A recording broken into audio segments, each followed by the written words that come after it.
GeM TV நேயர்களுக்கு அன்பு வணக்கம். விநாயகப் பெருமானை வணங்கி இன்றைய 12 ராசிகளுக்கான பலனை பார்க்கலாம்.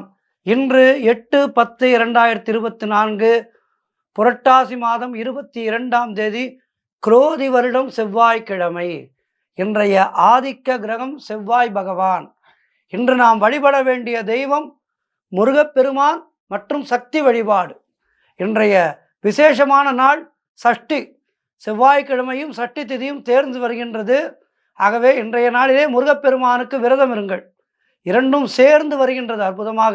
இன்றைய சூரிய உதயம் இன்று காலை 5:58 காலையிலே, அதேபோல் மாலை சூரிய அஸ்தமனம் மாலை 5:55 இன்றைய விளக்கேற்றும் நேரம் வழக்கம் போல் மாலை 6 மணிக்குள்ளாக 5:45 விளக்கேற்றிவிட வேண்டும்.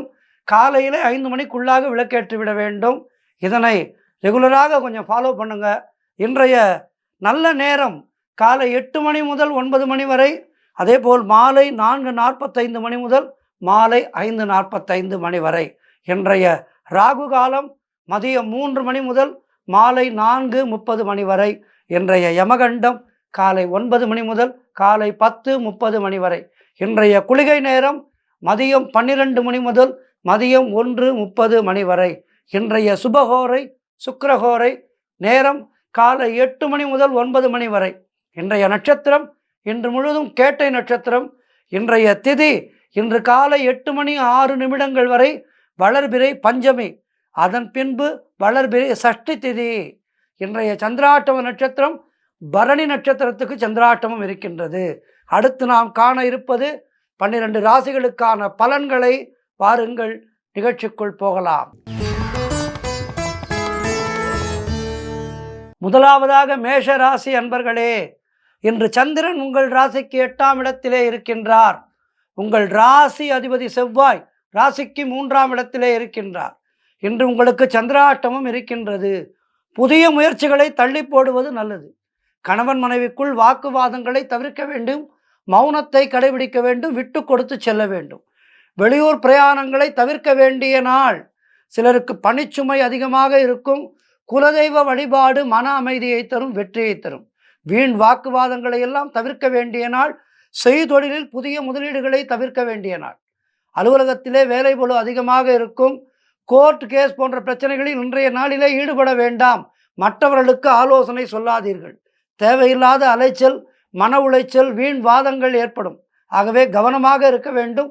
வீண் பயத்தை தவிர்க்க வேண்டிய நாள். பயத்தை தவிர்ப்பதற்கு நீங்கள் இன்றைய நாளிலே முருகப்பெருமானையும் ஆஞ்சநேய சுவாமியையும் சக்தி வழிபாடு, நம்மை காக்கின்ற அந்த மகாசக்தி ஆதிவராசக்தியை பற்றி கொள்ளுங்கள். எதிலும் பொறுமையை கடைபிடிக்க வேண்டிய நாள். பூர்வீக சொத்து சம்பந்தமாக எந்த விதமான முடிவையும் எடுக்க வேண்டாம். புதிய முயற்சிகளை தள்ளி போடுங்கள்.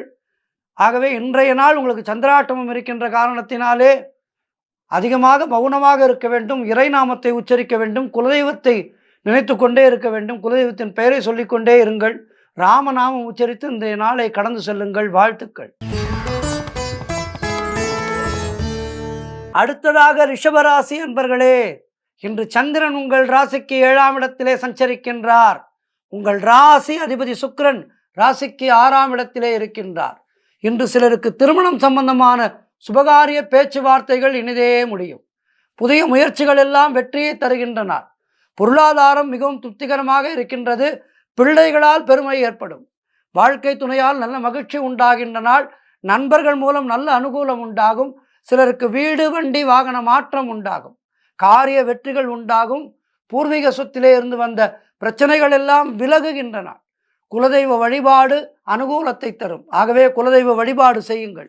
உறவினர்களோடு இருந்து வந்த மன வருத்தங்கள் எல்லாம் நீங்கும். தொழில் மற்றும் வியாபாரத்திலே நல்ல முன்னேற்றம் உண்டாகின்ற நாள்.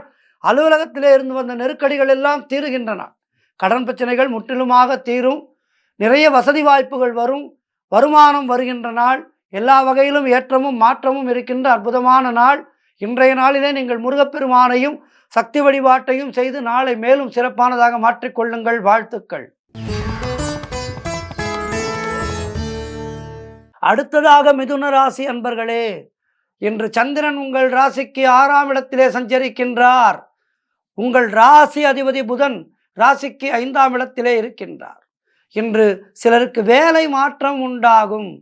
அலுவலகத்திலே வேலை பளு அதிகமாக இருக்கும். தேவையில்லாமல் மற்றவர்களுடைய விஷயங்களிலே தலையிட வேண்டாம். யாருக்கும் கருத்து சொல்லாதீர்கள், யாருக்கும் ஆலோசனை சொல்லாதீர்கள், பிறருடைய பிரச்சனைகளே தலையிடாதீர்கள். குலதெய்வ வழிபாடு வெற்றியை தரும், அமைதியை தரும். எனவே குலதெய்வ வழிபாட்டை செய்யுங்கள். வீண் வாக்குவாதங்களை எல்லாம் தவிர்க்க வேண்டிய நாள். சிலருக்கு மேலதிகாரிகளால் நெருக்கடிகள் உண்டாகும். தொழிலில் புதிய முதலீடுகளை முற்றிலுமாக தவிர்க்க வேண்டிய நாள் இன்றைய நாள். வெளியூர் பயணங்கள் செல்வதை தவிர்க்க வேண்டும். சென்றே ஆக வேண்டும் என்றால் நான் பலமுறை சொன்னதுதான், விநாயகருக்கு ஒரு நெய்விளக்கு ஏற்றி வைத்துவிட்டு அருகம்புல் மாலை சாட்டிவிட்டு சென்று வாருங்கள். புதிதாக கடன் எதுவும் வாங்காதீர்கள், நீங்களும் கடன் கொடுக்காதீர்கள் யாருக்கும். பொருளாதாரம் மிகவும் நெருக்கடியாக இருக்கின்றது. உத்தியோக உயர்வு, பணியிட மாற்றம் போன்றவை ஏற்படும். ஆகவே இன்றைய நாளிலே நீங்கள் கவனத்துடன் இருக்க வேண்டிய நாள். ஆகவே கந்த சஷ்டி கவசத்தை கேளுங்கள், கந்த குரு கவசத்தை கேளுங்கள், சக்தி வழிபாடு செய்யுங்கள். வாழ்த்துக்கள். அடுத்ததாக கடகராசி அன்பர்களே, இன்று சந்திரன் உங்கள் ராசிக்கு 5ஆம் இடத்திலே சஞ்சரிக்கின்றார். ஆகவே இன்று உங்களுக்கு முன்னோருடைய சொத்திலிருந்து வரவேண்டிய பணம் கைக்கு வரும், பங்கு கைக்கு வரும். சிலருக்கு கடன் பிரச்சனைகள் முற்றிலுமாக தீரும். குழந்தை பாக்கியம் உண்டாகின்ற நாள். குழந்தை செல்வம் என்பது அற்புதமான செல்வம், அந்த பேரு கிடைக்கின்ற அற்புதமான நாள். செய்யும் செயலிலே பெயரும் புகழும் கிடைக்கின்ற நாள். வெளியூர் பயணங்கள் வெற்றியை தரும். உறவினர்களோடு இருந்து வந்த மன வருத்தங்கள் எல்லாம் தீருகின்ற நாள். வேலையிலே காத்திருந்த இடமாற்றம் சிலருக்கு அமையும். அது பதவி உயர்வோடு கிடைக்கும், சந்தோஷத்தை தரும். பொருளாதாரம் மிகவும் திருப்திகரமாக இருக்கின்றது. பண வரவு பல வகைகளில் அதிகரிக்கும். தொட்டதெல்லாம் பொன்னாகக்கூடிய அற்புதமான நாள். பிள்ளைகளால் பெருமை ஏற்படும். வாழ்க்கை துணையால் நல்ல மகிழ்ச்சி உண்டாகின்ற நாள். வியாபாரத்திலே நல்ல முன்னேற்றம் ஏற்படும். காரிய தடைகள் எல்லாம் விலகி நீங்கள் எடுக்கின்ற முயற்சிகள் எல்லாம் வெற்றியை தரும், மாபெரும் வெற்றியை தரும். மனம் மிகவும் உற்சாகமாக காணப்படக்கூடிய அற்புதமான நாளாக இன்றைய நாள் உங்களுக்கு அமைந்திருக்கின்றது. முருகப்பெருமானை வணங்குங்கள், சக்தி தேவியை வணங்குங்கள். வெற்றி மேல் வெற்றி கிடைக்கும். வாழ்த்துக்கள். அடுத்ததாக சிம்ம ராசி அன்பர்களே, இன்று சந்திரன் உங்கள் ராசிக்கு 4ஆம் இடத்திலே இருக்கின்றார். உங்கள் ராசி அதிபதி சூரியன் ராசிக்கு 2ஆம் இடத்திலே இருக்கின்றார். ஆகவே இன்று வீடு, வண்டி, வாகன சம்பந்தமான யோகம் உண்டாகும். புதிய வீட்டுக்கு போக முயற்சி செய்வீர்கள், அது நல்லபடியாக நடக்கும். மனக்குழப்பங்கள் எல்லாம் தீருகின்ற அற்புதமான நாள். கடன் தொல்லைகள் விலகும். தொழிலிலே நல்ல முன்னேற்றம் ஏற்படும். திருமணம் சம்பந்தப்பட்ட சுபகாரிய பேச்சுவார்த்தைகள் இனிதே முடியும். உடல் ஆரோக்கியம் சிறப்பாக இருக்கின்றது. வீடு கட்ட எதிர்பார்த்திருந்த பெரிய தொகை கைக்கு வரும். பொருளாதாரம் மிகவும் திருப்திகரமாக இருக்கின்றது. நிறைய பணம் வரும் கையிலே. சிலருக்கு உத்தியோக மாற்றம் உண்டாகும். தாய் வழி சொந்தங்களின் உதவிகள் கிடைக்கின்ற நாள். கணவன் மனைவியிடையே நல்ல ஒற்றுமை ஏற்படும். ஆகவே இன்றைய நாள் மிக சிறப்பாக இருக்கின்றது. இந்த நாளின் சிறப்புகளை மேலும் சிறப்பாக்கிக் கொள்வதற்கு நீங்கள் முருகனுடைய வழிபாடு செய்ய வேண்டும். திருப்புகழ் பாடுங்கள், திருப்புகழை கேளுங்கள், கந்தசஷ்டி கவசம் கேளுங்கள், சக்தி வழிபாடு செய்யுங்கள். இந்த நாளை சிறப்பானதாக மாற்றிக்கொள்ளுங்கள். வாழ்த்துக்கள். அடுத்ததாக கன்னிராசி அன்பர்களே, இன்று சந்திரன் உங்கள் ராசிக்கு 3ஆம் இடத்திலே சஞ்சரிக்கின்றார். உங்கள் ராசி அதிபதி புதன் ராசிக்கு 2ஆம் இடத்திலே இருக்கின்றார். ஆகவே இன்று பயணங்கள் அதிகமாக மேற்கொள்வீர்கள். நீங்கள் எதிர்பார்த்த பணம் கைக்கு வரும். இளைய சகோதரர்கள் மூலம் நல்ல அனுகூலம் உண்டாகின்ற நாள்.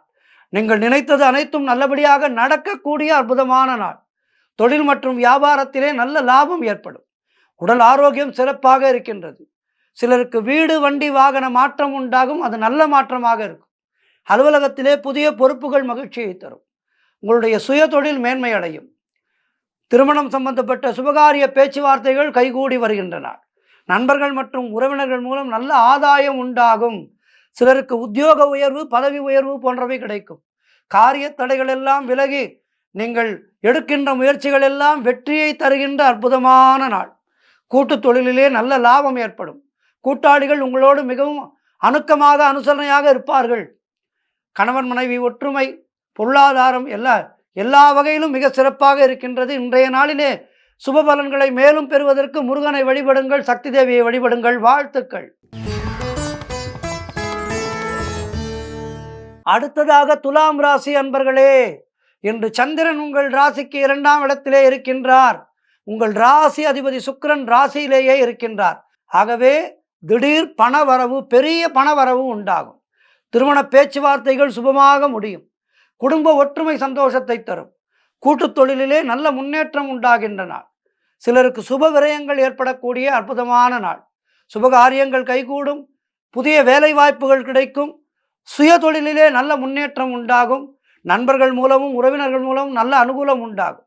பழைய பாக்கிகள் எல்லாம் வசூலாகின்ற நாள். உழைப்புக்கேற்ற ஊதியம் கிடைக்கின்ற நாள். கடன் பிரச்சனைகள் தீரும். சிலருக்கு பதவி உயர்வோடு வேலை மாற்றம் ஏற்படும். எல்லா வகையிலும் இன்றைய நாள் உங்களுக்கு மிக மிக சிறப்பாக இருக்கின்றது. நாள் சிறப்பாக இருக்கும்போது நாயகனை பாட வேண்டும். ஆகவே இறைவனை பாடுங்கள். இன்றைய நாளிலே இறைவனுடைய கோவிலுக்கு செல்லுங்கள். முருகப்பெருமானுடைய கோவிலுக்கு செல்லுங்கள். நவராத்திரி நேரம் எல்லா கோவில்களிலேயும் கொலு வைத்திருப்பார்கள். சென்று நவராத்திரி கொலுவை தரிசித்து அம்பிகையின் அருளையும் பெற்று வாருங்கள். வாழ்த்துக்கள். அடுத்ததாக விருச்சிக ராசி அன்பர்களே, இன்று சந்திரன் உங்கள் ராசியிலேயே இருக்கின்றார். உங்கள் ராசி அதிபதி செவ்வாய் ராசிக்கு 8ஆம் இடத்திலே இருக்கின்றார். ஆகவே இன்று நீங்கள் நினைத்த காரியங்கள் எல்லாம் நல்லபடியாக நடக்கக்கூடிய அற்புதமான நாள். எல்லா வகையிலும் சிறப்பான நாளாக இன்றைய நாள் இருக்கின்றது. பொருளாதாரம் மிகவும் திருப்திகரமாக இருக்கின்றது. பிள்ளைகளால் பெருமை ஏற்படும். வாழ்க்கை துணையால் நல்ல மகிழ்ச்சி உண்டாகின்ற நாள். சிலருக்கு புதிய வேலை வாய்ப்புகள் கிடைக்கும். இருக்கின்ற வேலையிலிருந்து வேறு நல்ல வேலைக்கு மாறுவீர்கள். சுய தொழில் செய்பவராக இருந்தால் நல்ல லாபம் ஏற்படும். உடல் ஆரோக்கியத்தில் நல்ல முன்னேற்றம் உண்டு. பூர்வீக சொத்திலே இருந்து உங்களுக்கு வரவேண்டிய பங்கு வரும். சிலருக்கு குழந்தை பாக்கியம் ஏற்படும். மனம் மிகவும் சந்தோஷமாக இருக்கும். எதிலும் வெற்றி கிடைக்கின்ற நாள். கணவன் மனைவிக்குள் இருந்து வந்த பிரச்சனைகள் எல்லாம் முடிந்து நல்ல அந்யோன்யமாக இருப்பீர்கள். தம்பதிகள் ஆதர்ச தம்பதிகளாக இருப்பீர்கள். ஆகவே சிறப்பான நாளாக இன்றைய நாள் இருக்கின்றது. இன்றைய நாளிலே நீங்கள் முருகனை வழிபடுங்கள். சக்தி தேவியை வழிபடுங்கள். உங்களுடைய சுப பலன்களை மேலும் கூட்டிக் கொள்ளுங்கள். சுப பலன்கள் நன்றாக இருக்கும்போது நாம் ஆலயத்துக்கு சென்று அதனுடைய வலிமையை மேலும் ஏற்றிக்கொள்ள வேண்டும். நாள் நன்றாக இல்லாத போதும் கோவிலுக்கு செல்ல வேண்டும். நன்றாக இருக்கும் போதும் கோவிலுக்கு செல்ல வேண்டும். ஆகவே இன்றைய தினம் கோவிலுக்கு செல்லுங்கள். முருகனுடைய அருளை பெறுங்கள். சக்தி அருளை பெறுங்கள். வாழ்த்துக்கள். அடுத்ததாக தனுசு ராசி அன்பர்களே, இன்று சந்திரன் உங்கள் ராசிக்கு 12ஆம் இடத்திலே சஞ்சரிக்கின்றார். உங்கள் ராசி அதிபதி குரு ராசிக்கு 6ஆம் இடத்திலே இருக்கின்றார். ஆகவே இன்று சிலருக்கு வெளிநாடு செல்வதற்கான வாய்ப்புகள் ஏற்படும். குடும்பத்திலே கணவன் மனைவிக்குள் சண்டை சச்சரவுகள் ஏற்பட்டு விலகும். அலுவலகத்திலே பணிச்சுமை அதிகமாக இருக்கும். நண்பர்கள் மூலம் நல்ல உதவிகள் கிடைக்கும். கூட்டு தொழிலிலே மன வருத்தங்கள் உண்டாகலாம். ஆகவே கூட்டாளிகளோடு கவனமாக பேசுங்கள். வார்த்தைகளை தேர்ந்தெடுத்து பேசுங்கள். குலதெய்வ வழிபாடு மன அமைதியை தரும். உத்தியோகத்திலே இருப்பவர்கள் பணியிலே கூடுதல் கவனம் செலுத்த வேண்டிய நாள். திருமண பேச்சுவார்த்தைகள் சற்று தாமதமாகும். வீடு வண்டி சம்பந்தமான விரய செலவுகள் சிலருக்கு வரலாம். ஆகவே மிகவும் எச்சரிக்கையாக இருங்கள். வாகனத்தில் செல்லும் போது எச்சரிக்கையாக செல்லுங்கள். நிறைய பேர் செல்போன் பேசிக்கொண்டே வண்டி ஓட்டுகிறார்கள். மிகவும் தவறான ஒரு போக்கு செல்போன் பேசிக்கொண்டே வண்டி ஓட்டுவது. ஆகவே நாள் நன்றாக இல்லாத போது கிரகங்களும் தன்னுடைய வேலையை காட்டும். எனவே அப்போது நாம் விழுந்து எழுவதற்கான வாய்ப்புகள் உண்டு. எனவே நாம் கவனமாக இருக்க வேண்டும். வண்டியிலே செல்லும் போது செல்போன் பேசிக்கொண்டு செல்லக்கூடாது. அவசரமாக ஃபோன் வருகிறதா, வண்டியை ஓரமாக நிறுத்திவிட்டு பேசிவிட்டு பின் கிளம்பி செல்ல வேண்டும். ஆகவே இன்றைய நாளிலே நீங்கள் இதையெல்லாம் செய்ய வேண்டும். நாள் அவ்வளவு நன்றாக இல்லை. எனவே நீங்கள் உங்களை சர்வ ஜாக்கிரதையாக பார்த்து கொள்ளுங்கள். கவனமாக இருங்கள். இறைநாமத்தை உச்சரித்து கொண்டே இருங்கள். குலதெய்வத்தின் பெயரை சொல்லிக்கொண்டே இருங்கள். வாழ்த்துக்கள். அடுத்ததாக மகர ராசி அன்பர்களே, இன்று சந்திரன் உங்கள் ராசிக்கு 11ஆம் இடத்திலே சஞ்சரிக்கின்றார். உங்கள் ராசி அதிபதி சனி ராசிக்கு 2ஆம் இடத்திலே இருக்கின்றார். ஆகவே இன்று நீங்கள் நினைத்ததெல்லாம் நல்லபடியாக நடக்கக்கூடிய அற்புதமான நாள். முன்னோர்களுடைய ஆசீர்வாதம் பரிபூர்ணமாக கிடைக்கும். கணவன் மனைவியிடையே நல்ல ஒற்றுமை அதிகரிக்கின்றன. குழந்தைகளால் மகிழ்ச்சி உண்டாகும். உறவினர்களால் நல்ல ஆதாயம் உண்டாகின்றன. தந்தை வழி சொத்து கைக்கு வரும். புதிய முயற்சிகள் எல்லாம் வெற்றியை தருகின்றன. சிலருக்கு குழந்தை பாக்கியம் உண்டாகும். குழந்தைகளுடைய காரியங்கள் அனைத்தும் கைகூடுகின்ற நாள். நீங்கள் என்ன முயற்சி செய்தாலும் அந்த முயற்சியிலே வெற்றி கிடைக்கும். இடமாற்றம் கிடைக்கும். உத்தியோகத்திலே சம்பள உயர்வு, பதவி உயர்வு, அவற்றோடு இடமாற்றம் அமையும். வீடு இடமாற்றம் அமையும். திருமண பேச்சுவார்த்தைகள் சுபமாக முடியும். சிலருக்கு புதிய வேலை வாய்ப்புகள் உண்டாகும். பகுதி நேர வேலையை தேர்ந்தெடுப்பீர்கள். பகுதி நேர வேலையை தேர்ந்தெடுத்து அதன் மூலம் ஒரு வருமானத்தை பார்ப்பதற்கான முயற்சிகளை செய்வீர்கள். அதிலேயும் வெற்றி கிடைக்கும். இப்படி எல்லா வகையிலும் ஏற்றமும் மாற்றமும் சந்தோஷமும் நிறைந்த அற்புதமான ஒரு நாளாக இன்றைய நாள் உங்களுக்கு இருக்கின்றது. ஆகவே இன்றைய நாளிலே முருகப்பெருமானை வணங்கி உங்களுடைய நற்பலங்களை மேலும் கூட்டிக் கொள்ளுங்கள். வாழ்த்துக்கள். அடுத்ததாக கும்பராசி அன்பர்களே, இன்று சந்திரன் உங்கள் ராசிக்கு 10ஆம் இடத்திலே சஞ்சரிக்கின்றார். உங்கள் ராசி அதிபதி சனி உங்களுடைய ராசியிலேயே இருக்கின்றார். ஆகவே இன்று தொழிலிலே நல்ல லாபம் வரும். எடுக்கும் முயற்சிகள் அனைத்தும் வெற்றியை தருகின்ற அற்புதமான நாள்.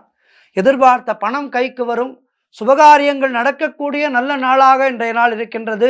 வேலை இல்லாதவர்களுக்கு நல்ல வேலை கிடைக்கும். உழைப்புக்கேற்ற ஊதியம் கிடைக்கின்ற நாள். கடன் பிரச்சனைகள் தீரும். சகோதர ஒற்றுமை அதிகரிக்கும். பொருளாதார வளர்ச்சி உண்டாகும். காரிய தடைகள் விலகி உங்களுடைய முயற்சிகள் எல்லாம் வெற்றியை பெறுகின்ற அற்புதமான நாள். வீடு வண்டி வாகன மாற்றம் உண்டாகும். அது நல்ல மாற்றமாக இருக்கும். சிலருக்கு குழந்தை பாக்கியம் உண்டாகும். குடும்ப ஒற்றுமை சந்தோஷத்தை தரும். எல்லோரும் நல்ல ஒரு ஒற்றுமையோடு இருப்பீர்கள். குடும்பத்திலே அற்புதமான நாளாக இன்றைய நாள் இருக்கின்றது. பொருளாதார பலம், நல்ல உடல் ஆரோக்கியம், எடுத்த காரியங்களிலே வெற்றி, உறவினர்களோடு சகஜமான ஒரு உறவு, நண்பர்களோடு நல்ல உறவு, இப்படி எல்லா வகையிலும் ஏற்றமும் மாற்றமும் அனுகூலமும் சிறப்பான நாளாக இன்றைய நாள் இருக்கின்றது. இன்றைய நாளிலே மேலும் சிறப்பாக்கிக் கொள்வதற்கு நீங்கள் துர்க்கை வழிபாடும் முருகன் வழிபாடும் செய்யுங்கள். வாழ்த்துக்கள். அடுத்ததாக 12 ராசிகளிலே இறுதியான ராசி மீன ராசி அன்பர்களே, இன்று சந்திரன் உங்கள் ராசிக்கு 9ஆம் இடத்திலே சஞ்சரிக்கின்றார். உங்கள் ராசி அதிபதி குரு ராசிக்கு 3ஆம் இடத்திலே இருக்கின்றார். ஆகவே இன்று உங்களுக்கு சகல பாக்கியங்களும் உண்டாகின்ற நாள். புதிய தொழில் முயற்சிகள் எல்லாம் வெற்றியை தரும். கணவன் மனைவியிடையே நல்ல ஒற்றுமை ஏற்படுகின்ற நாள். நினைத்த காரியங்கள் எல்லாம் நிறைவேறும். கூட்டுத் தொழிலிலே நல்ல லாபங்கள் வரக்கூடிய நாள். வேலை மாற்றம் சிலருக்கு ஏற்படும். அது நல்ல மாற்றமாக இருக்கும். ஏற்றுக்கொள்ளுங்கள். பொருள் வரவும் தன லாபமும் அதிகரிக்கின்ற நாள். திடீர் அதிர்ஷ்டம் சிலருக்கு கை கொடுக்கும். தொழில் மற்றும் வியாபாரத்திலே நல்ல வளர்ச்சி உண்டாகின்ற நாள். திருமணம் சம்பந்தமான சுபகாரிய பேச்சுவார்த்தைகள் எல்லாம் இனிதே முடிகின்ற நாள். சிலருக்கு தந்தை வழியிலே நல்ல அனுகூலம் உண்டாகும். கடன் தொல்லைகள் விலகும். ஒரு மனிதனுக்கு முக்கியமான விஷயம் கடன் இல்லாமல் இருக்க வேண்டும், நோய் இல்லாமல் இருக்க வேண்டும். இன்றைய நாளிலே உங்களுக்கு இரண்டுமே கிடைக்கின்றது. உடல் ஆரோக்கியமாக இருக்கும். கடன் இல்லாமல் இருப்பீர்கள். நண்பர்கள் மூலம் எதிர்பார்த்த உதவிகள் எல்லாம் தக்க சமயத்திலே கிடைக்கும். ஆகவே எல்லா வகையிலும் ஏற்றமும் மாற்றமும் சிறந்த அற்புதமான நாளாக இன்றைய நாள் இருக்கின்றது. இன்றைய நாளிலே முருகனை வழிபடுங்கள். சக்தி தேவியை வழிபடுங்கள். வாழ்த்துக்கள்.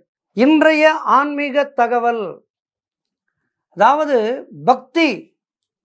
பக்திக்கு ஒரு மிக அற்புதமான உதாரணம் பிரகலாதன். சிறுவன், அந்த சிறுவன் 7 வயது சிறுவன் பக்திக்கு இன்றைய யுகம் வரை, கலியுகத்தில் இருக்கின்றோம் நாம் இப்போது. கலியுகம் வரை இந்த பிரகலாதன் நமக்கெல்லாம் ஒரு பக்திக்கு உதாரணமாக இருக்கின்றான். அசையாத பக்தி, பகவானிடத்திலே பக்தி எப்படி இருக்க வேண்டும் என்பதற்கு உதாரணம் பிரகலாத பக்தி. ஆக இந்த பிரகலாதனை பற்றித்தான் நாம் இப்போது பார்க்க இருக்கின்றோம். எப்படிப்பட்ட ஒரு அற்புதமான பக்தி. மகாவிஷ்ணு நரசிம்ம அவதாரம் எடுத்து கடும் கோபத்தோடு தூணிலிருந்து வெளிப்பட்டு ஹிரண்யனை கூறு போடுகின்றார். ஹிரண்யனை கூறு போட்டு மிக மிக உக்கிரமான ஒரு கோபத்தோடு, சாதாரணமாக மகாவிஷ்ணு என்பவர் மிக சாந்தமான தெய்வம் என்றுதான் எல்லோரும் பார்த்து கொண்டிருக்கின்றோம். ஆனால் சாது மிரண்டால் காடு கொள்ளாது என்ற ஒரு பழமொழி இருக்கின்றது. அந்த பழமொழிக்கேற்ப நரசிம்மராக அவதாரம் எடுத்து தூணிலே இருந்து கடும் கோபத்தோடு வெளிப்பட்டு அதிபயங்கர உருவம், சிங்க முகம், மனித உடல், இதுவரை பார்க்காத ஒரு வித்தியாசமான அமைப்பு. கணப்பொழுதிலே வந்தார் தூணிலிருந்து. இந்த தூணிலே இருக்கின்றானா என்று ஹிரண்யன் கேட்டான். ஆம், தூணிலே இருப்பார், துரும்பிலேயும் இருப்பார் என்கின்றார் பிரகலாதர். உடனே அந்த கணத்திலே வெளிப்பட்டு வருகின்றார் நரசிம்மர். அதனால்தான் நரசிம்மரிடத்திலே நாளை என்பது இல்லை என்று சொல்வார்கள். ஆக நரசிம்ம அவதாரத்தோடு மிக கடும் கோபத்தோடு வெளிவருகின்றார் நரசிம்மர். அங்கே இருக்கின்ற வீரர்கள் எல்லாம், ஹிரண்யனுடைய மந்திரி சபையிலே வீரர்கள் இருப்பார்கள் அல்லவா, அவர்கள் எல்லோரும் இந்த முகத்தை பார்த்து, இந்த உருவத்தை பார்த்து பயந்து போய் ஆயுதங்களை எல்லாம் போட்டுவிட்டு ஓடுகின்றார்கள். தனியாக நின்ற ஹிரண்யனை மகாவிஷ்ணு அப்படியே மடியிலே தூக்கி வைக்கிறார். தூக்கி வைத்து குடலை பிடுங்கி மாலையாக போட்டுக்கொள்கின்றார். இதனை பார்த்து வானவர்கள் நடுங்கி போகின்றார்கள். யாருக்கும் மகாவிஷ்ணுவிடம் செல்வதற்கு தைரியம் வரவில்லை. நரசிம்மர் அப்படியே மிகுந்த உக்கிரத்தோடு இருக்கின்றார். அவரை சாந்தி செய்வதற்கு யாருக்குமே தைரியம் வரவில்லை. காரணம், அப்படிப்பட்ட கோபம். உலகங்களும் நடுங்குகின்றன.